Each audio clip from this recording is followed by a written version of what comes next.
네, 니하오. 네.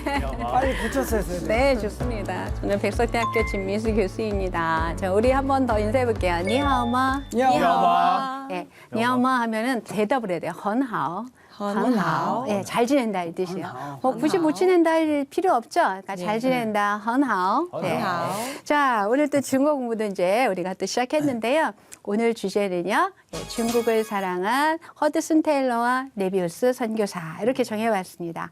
여러분 이제 지금 우리가 조금 제가 19세기 상황 다시 한번 좀 정리해 볼게요. 네. 자, 이렇게 저를 따라서 한번 생각을 해보시면 돼요. 연상하면 돼요. 19세기 초반 누가 들어왔어요? 모리슨 선교사가 들어와서 씨를 막 뿌렸어요. 그죠? 예, 뭐뭐 했죠? 예, 성경도 번역했죠. 또 의료사역도 했죠.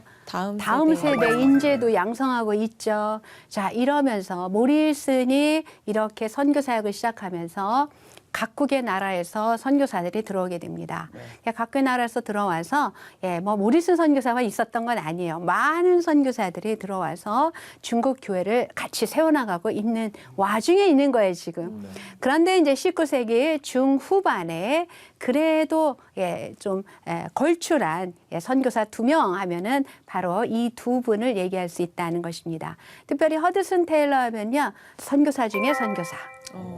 선교사 중에 선교사하면 모두 다 중국 선교사 허드슨 테일러를 꼽습니다. 그 이유가 뭘까? 우리가 하나씩 보도록 하겠습니다. 허드슨 테일러부터 보겠는데요. 자, 이분이에요. 자, 영국 요크셔주 감리교 목회자 가정에서 또 출생했어요.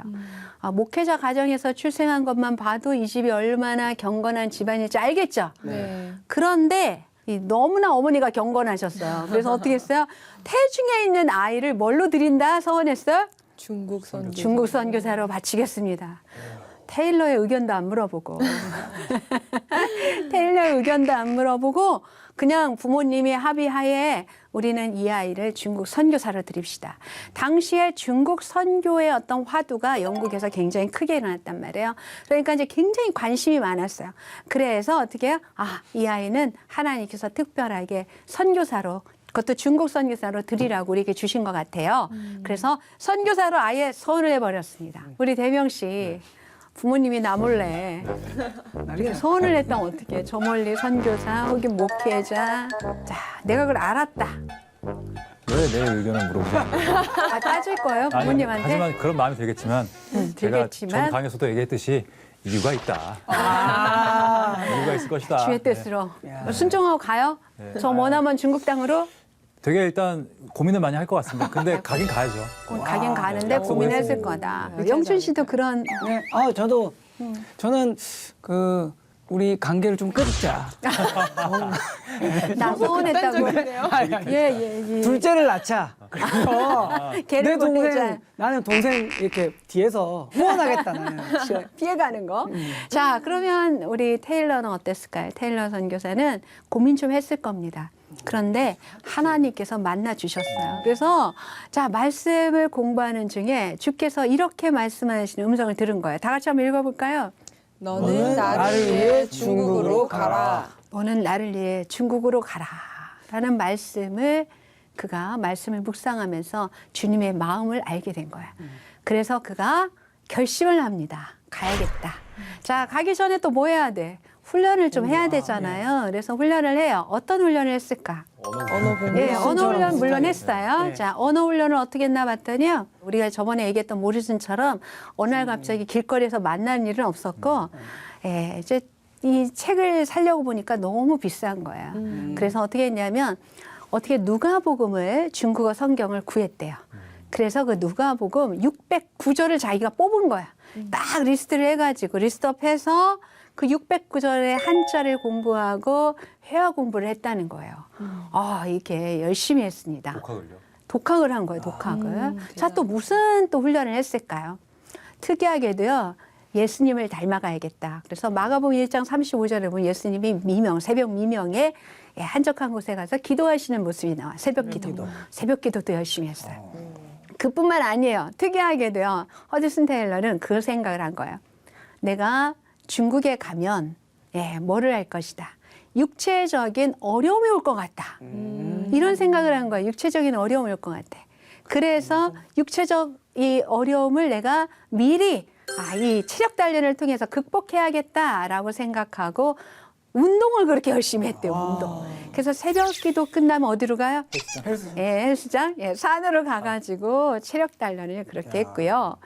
자, 그리고 또 뭐도 했냐면 음식을 절제하는 훈련도 했대. 내가 여기서 먹는 거 조금 줄여야 된다. 여기서처럼 먹을 수는 없죠. 그죠? 자, 그리고요. 또 중요한 훈련을 했어요. 깃털 침대에서 매트리스, 딱딱한 침대에서 자는 법을 그때부터 훈련했대요. 불편하게 자기. 편안하게. 그 중국에 가면은 이제 깃털 침대는 이제 빠이빠이잖아요. 그러니까 매트리스 딱딱한 침대에서 잘 거라는 걸 아니까 미리 연습을 한 거예요.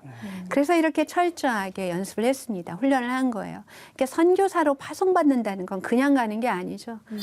이렇게 철저하게 자기 부인의 훈련이 있어야 되고 언어의 훈련, 여러 가지 그 나라에 대한 어떤 공부 이런 것들이 필요하다라는 걸 우리가 또 생각해 보게 됩니다. 그래서 이제 모든 훈련이 끝났고 1853년 21살에 중국 복음선교회 소속으로 중국에 파송받게 됩니다. 그가 이제 중국에 가가지고 12년을 거기서 사역을 했고요. 12년 만에 자기가 선교를 하나 만들어요. 이것이 내지 선교라는 것입니다. 차이나 일랜드 미션이라고 굉장히 이제 유명한 선교예요. 내지 선교회. 중국 내지 선교회. 간단히 줄여서 내지 이렇게도 얘기할 수가 있겠습니다. 그런데 이 내지에는요 아주 특별했대요. 다른 선교단체와 다른 특별한 전략을 썼다는 거예요. 자, 첫 번째 같이 읽어볼게요. 시작. 미전도 지역 선교. 미전도 지역 선교. 이건 뭘까요? 그동안의 선교사들은 주로 어디에서 살았냐? 해안 지역, 한국 맞아요. 항구 지역은 그래도 사람들이 많이 오가고 대도시가 형성이 됐으니까 좀 거기에 이제 사람도 많고 좀 편하고 이래서 대다수의 선교사들은 거기를 중심으로 생활하고 있었어요. 그런데 내지의 사람들은 뭐라고 생각했냐? 아니다. 우리가 여기에만 있게 된다면 저 중국의 깊은 산골에 사는 내륙에 사는 사람들은 평생 한 번도 복음을 듣지 못할 거야. 이런 노파들은 한 번도 복음 듣지 못하고 죽을 수 있잖아요. 그래서 어디로 들어갔다는 거야? 깊은 내륙으로 들어갔다. 그래서 미전도 지역을 선교한 이 사람들이 바로 내지의 사람들입니다. 오늘날 중국의 저 깊은 산골까지 찬양이 울려 퍼지고 예배를 드리는 건 이 내지의 사람들의 선교 사역이 큰 역할을 했다라고 볼 수가 있겠습니다. 자, 두 번째는 뭐예요? 오직 복음. 오직 복음. 자, 이건 무슨 뜻이냐면요. 자, 그때 어떤 선교사들은 어떤 상황 때문에 학교를 설립하기도 하고, 또 아까 문서 사역도 이제 또 우리 쓰는 문서 사역도 하고 이렇게 했잖아요. 그러니까 뭐가 옳다 그르다는 없어요. 뭐가 틀렸다 맞았다는 없고, 그냥 내지의 사람들은 그렇게 생각한 거예요. 우리는 병원 설립하고 문서 사역하고 이것보다는 전공법을 쓰겠다. 그냥 위험해도 가서 뭐 하겠다? 예수 그리스도 믿으세요라고 전하겠다. 이런 오직 복음으로 가겠다. 이렇게 한 것입니다. 그러니까 지금 또 제가 말씀드린 것처럼 뭐가 옳다 그렇다 우리는 판단은 하면 안 됩니다. 상황에 맞게 문서 사역할 때가 있는 거고, 그렇죠? 병원을 설립하고 학교를 설립하고 그런 일이 얼마나 또 중요합니까? 그런데 또 이렇게 하는 것도 대단한 용기가 필요한 건데 이 내지의 사람들은요 전공법. 예수 그리스도 지금 다른 거 지을 새가 없는 거야. 이 사람들한테는 빨리 가서 복음을 전해야 된다라고 생각했던 것입니다. 자, 세 번째는요. 선교사를 뽑는데 선교사에 뭐를 봤다? 일정. 스펙 안 봤어요. 우리가 선교사도 선발을 할 때 까다롭게 선발하는 데는 까다롭게 합니다. 여기 조건이 맞나? 언어가 되나? 또 인성도 봅니다. 인성도 보고 인화할 수 있을까? 다른 사람들과 인화할 수 있을까? 이런 것도 봅니다. 그래서 거기에 점수를 매기는 데도 있죠. 그런데 내지의 사람들은 이 테일러는 그게 중요하지 않아. 뭐가 중요해? 열정이 중요해. 열정. 어때요? 영춘 씨 열정 어때요? 저를 선교사로 시켜주신다면 저기 중국 내륙 안에 있는 사람 감사합니다. 바로 합격. 바로 합격. 은혜 씨 할 수 있겠어요? 갈 수 있겠습니까? 저를 보내주신다면 제가 그곳에 뼈를 묻고 오겠습니다. 와. 이러면 합격인 거예요. 어떻게 대명 씨는 더 더 잘할 수 있을 것 같은 느낌이네요. 네, 가야죠. 그럼. 네. 저는 그냥 면접 같은 거 볼 때 말할 것 같습니다. 뭐라고? 절 써주시겠습니까? 그럼 왜죠? 그럼 전 가고 싶습니다. 그럼 가라. 그럼, 예, 감사합니다. 하고. 열정을 여태까지 보이면서. 보여줬던 모습에 살짝 소극적인 모습. 저렇게 열정 없는 모습 처음 봅니다, 정영 씨. 소극적이네. 가기 약간 싫어요. 뒤로 왜냐면 이제 물러가는 느낌. 형님의 그 기세에 눌렸습니다. 눌렸습니까? 그 약간 가고 싶다는 후퇴하는 기세. 느낌인데. 자, 이렇게 하면 떨어질 수도 있어요. 자, 뭐예요? 이렇게 했다는 거예요. 그 신입 내가 선교사가 되겠다라고 오는 면접을 보러 오는 이 신입 선교사들한테 지원자들한테 이렇게 얘기를 했답니다. 다 같이 한번 읽어볼게요. 선교사는 예수님과 중국인 구령을 첫째로 해야 하며 그것을 위해 생명까지도 바칠 수 있는 자다. 이렇게 할 수 있겠느냐. 선교사라고 하는 것은 뭐냐. 생명. 예수님과 중국인 영혼 이 구원을 위해서 너의 생명까지도 바칠 수 있는 자야 된다. 자, 네 번째. 우리가 내재가 왜 그렇게 사람들에게 각인이 되었고 정말 진정한 선교사는 허드슨 테일러야 라고 말한 이유가 바로 네 번째 이유가였습니다. 여러분 이 사진 한번 봐주시겠어요? 자, 선교사들이 특이한 복장을 하고 있습니다. 다 중국인. 머리를 보니까 중국인 같이 하고 있어요. 머리를 보니까 뭐예요, 저게? 변발. 변발 맞아요. 이때가 청나라 때죠. 청나라 이거 변발 봤죠. 머리 다 이렇게 밀고 뒤에 이렇게 따서 한 거. 그거 한 거예요. 그리고 또 옷도 다 청나라 사람들이 입는 중국 사람들이 입는 복장을 했습니다. 이게 뭘 얘기해요? 자, 내지의 사람들은 뭘 가장 중시했느냐? 우리는 중국인과 똑같이 먹고 똑같이 자고 똑같이 입고 똑같은 생활 양식으로 살겠다는 것이었어요. 그래서 사람들이 이 사람들을 뭐라고 받아들여? 좋은 친구. 자, 그전까지는 서양 선교사만 오면은 뭐라고 생각했어요? 귀신이다. 서양 귀신이다. 그래서 양귀자라고 그랬어요. 양귀자. 서양 귀신이다. 막 물러가라 막 이랬는데 이렇게 내가 변발하고 중국 복장 입고 또 니하오 막 하면서 다가가면 어때요? 좋은 고맙지. 친구네. 좋은 친구. 벙요 하면 친구고요. 앞에 조로자 붙여서 하오 벙요 한번 해볼게요. 하오 벙요. 하오 벙요. 우리는 양귀자가 아니고 뭐예요? 하오 벙요. 좋은 친구로 왔다라는 걸 그 사람들에게 충분히 각인시켜 줬다는 것입니다. 자, 그 다음에 사역비는 오직 헌금으로만 하겠다. 자, 이게 무슨 말이냐면요. 어떤 선교사는 또 이렇게 텐트 메이커 들어보셨죠? 자기가 자비랑 선교사를 하는 경우가 있어요. 가서 비즈니스를 해. 그래서 창출해서 거기서 나오는 비용으로 뭐를 해요? 이렇게 또 사역을 하는 거예요. 자, 이것도 우리가 이거 뭐가 옳다 그러다 말할 수는 없습니다. 내가 영준 씨가 나는 비즈니스 너무 잘해요. 그러면 비즈니스 선교할 수 있는 거죠. 그죠? 근데 은혜 씨는 아니야. 나는 비즈니스 하는 시간에 뭐 할 거야? 가서 복음 전할 거야 하면 복음 전하는 거예요. 그런데 내지의 사람들은 그렇게 했다는 거예요. 은혜 씨처럼. 나는 비즈니스 하느라고 시간 다 뺏기고 이거 힘들어. 그러니까 그 시간에 뭘 하겠어? 그 시간에도 가서 사역을 하겠어. 오직 가서 복음을 전하겠어. 가서 예수 믿으세요. 이렇게 하겠다는 거예요.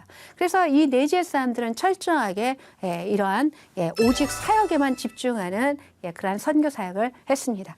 자, 이러한 선교 전략으로 내지의 도움으로 중국 교회가 많이 세워졌고 중국 교회가 잘 성장할 수 있었어요. 자, 그런데 개인적으로는 어땠을까도 한번 생각해 보려고 합니다. 자, 이분 평생 병을 달고 살았대요. 이질 그리고 결핵이 있었답니다. 그 당시에 약도 제대로 공수받지 못했을 텐데 육체적 질병을 갖고 있었는데 거기에 하나 더 큰 고통이 있었으니 가정의 고통이었다는 거야. 왜 가정의 고통이 왔을까? 평생 뭐만 하신 분이에요, 이분? 가서 사역만 하신 분이에요. 가정 안 돌봤단 말이에요. 자녀가 어떻게 되는지, 부인이 아픈지, 뭐 부인이 밥을 굶는지 돌보지 않고 오직 중국인 영혼의 구령 활동에만 하다 보니 가정이 고통이 너무 심했습니다. 여러 가지 문제가 그에게 다가왔어요. 우리 왜 보면은 이제 목회자들, 목사님들이 사역에만 열중하느라고 자녀들이 또 힘들었다는 얘기를 또 가끔 듣잖아요. 예, 그보다 더 큰 고통이 이 테일러의 가정에 있었던 것입니다.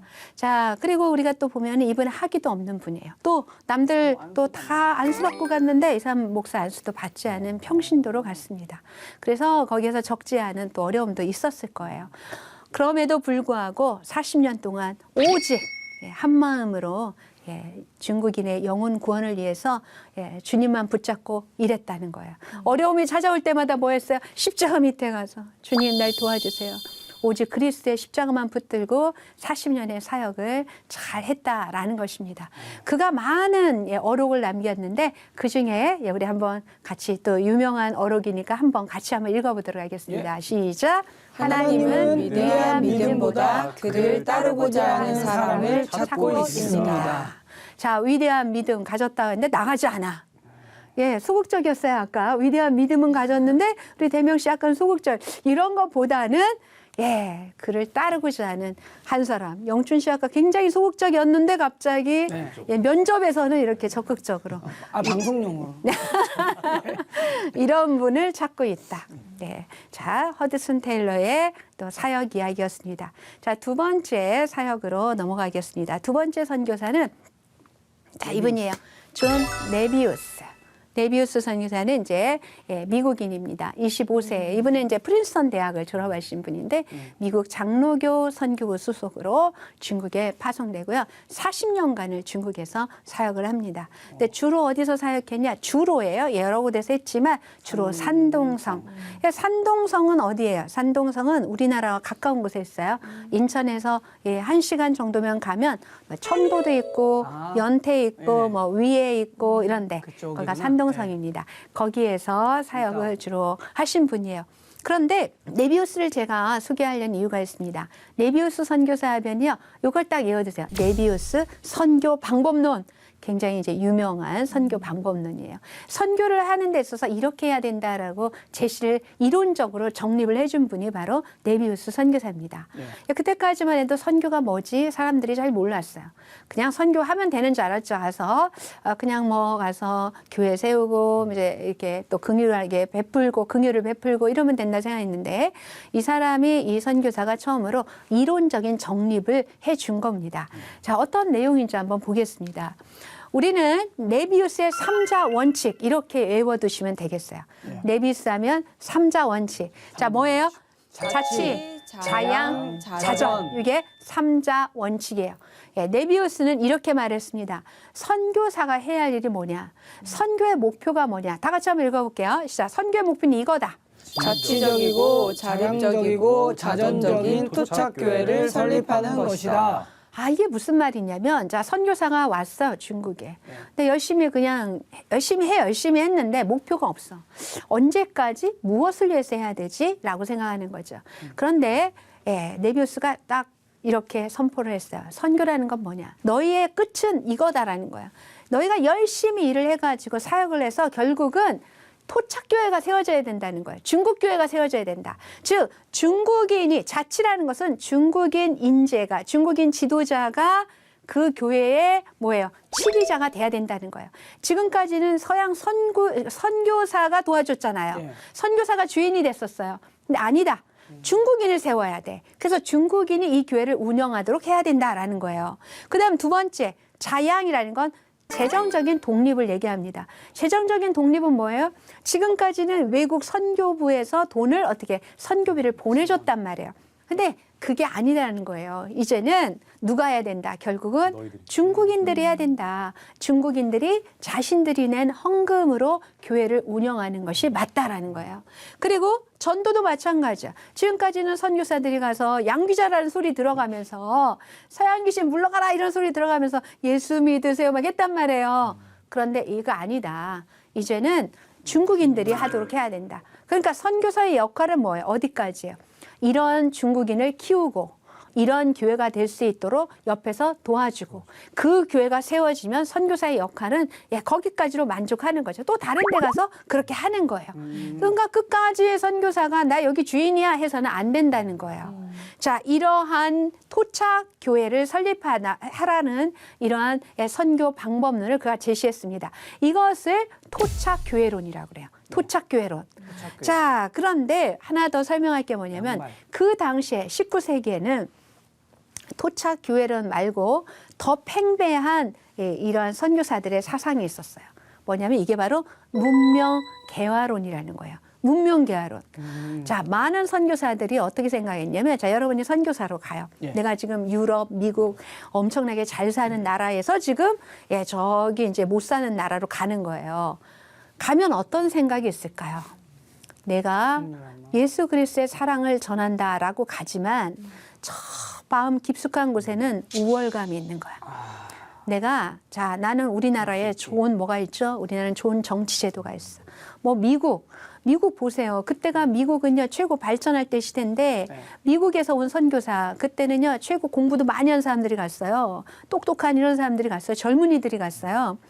이 사람들이 마음에 예수 그리스도에 대한 사랑도 넘치지만 한쪽에는 미국에 대한 자부심도 너무 넘쳐요. 그래서 뭐라고 생각해?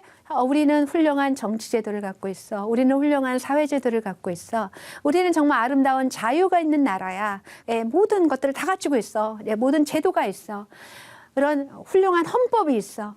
자, 이런 것들을 나는 뭐 해주고 싶다? 이거를 누리지 못하는 사람들에게 누리게 해주고 싶다. 이게 비문명 국가를 어떻게 만들고 싶다? 문명화 시켜주고 싶다. 이게 문명 개화론이에요. 많은 선교사들이 그런 생각을 갖고 있었다는 것입니다. 그래서 그럴 때에 네비우스가 아니다. 그 생각이 아니야. 잘못된 거야. 우리가 할 일은 뭐라는 거야? 가서 비문명 국가 뭐 문명화시키는 게 아니라 아까 이거라는 거예요. 한 번 더 읽어볼게요. 자, 자치적이고 자립적이고 자전적인 토착교회를 설립하는 거야. 이게 우리의 목표야라고 얘기를 했던 것입니다. 자, 그래서 조금 더 이제 구체적으로 보면요. 이분은 순회 전도, 순회 전도를 중시했고요. 자, 성경 중심의 전도를 중시했어요. 전도를 할 때도 성경을 꼭 가져가서 말씀 한 구절 읽어주고 전도를 했어요. 자, 이러한 성경 중심의 전도. 그리고 이제 여기에서 보면은 자전, 자치, 자양 3번, 4번, 5번이 바로 네비우스 선교 방법론에 있어서 가장 요점이에요. 중요한 부분입니다. 자, 자전. 가르치거나 배우거나 모든 성도는 성경을 가르치거나 배우거나 둘 중에 하나 해야 된다. 내가 성경을 지금 가르쳐요. 그러면 영준 씨는 또 배우는 사람. 나중에 또 내가 은혜 씨에게 가르치는 사람이 돼야 돼요. 그래서 이러한 것들을 교회에서 하도록 가르쳤습니다. 또 자치라는 것은 이 모임 관리, 신도 훈련, 지도자 배양 이건 아무나 하는 게 아니야. 꼭 배운 전문 사역자가 해야 된다. 이런 걸 또 얘기했습니다. 자, 그리고 제일 중요한 것은요. 네비우스 선교 방법론에서 제일 가장 강조했던 건 이 자양의 부분이에요. 교회 운영이라는 건 자꾸 선교에 의존하지 말라는 거예요. 선교사한테 찾아가서 헌금 좀 어떻게 좀 이렇게 해주세요. 이런 거 해서는 안 된다는 거예요. 누가 해야 된다? 교회 운영은 중국인 스스로. 그리고 또 특이하게 사경에도 반드시 참여해라 라고 얘기했어요. 말씀 공부 열심히 해야 된다라는 것입니다.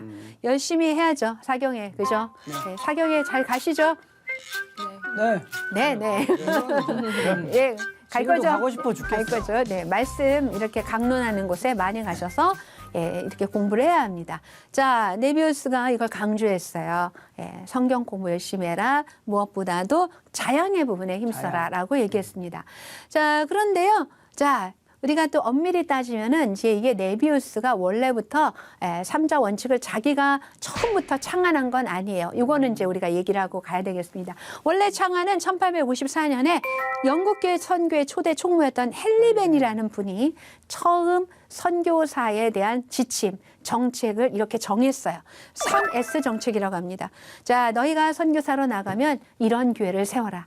자치적이고 자립적이고 자전하는 토착교회를 설립하는데 목표를 둬야 된다. 그래서 영국교회 선교회의 선교 지침은 뭐예요? 토착교회 설립. 가서 문명개화 하려고 하지 말고 뭐 하라는 거예요? 그들을 잘 도와서 토착교회를 설립하도록 도와라라는 것입니다.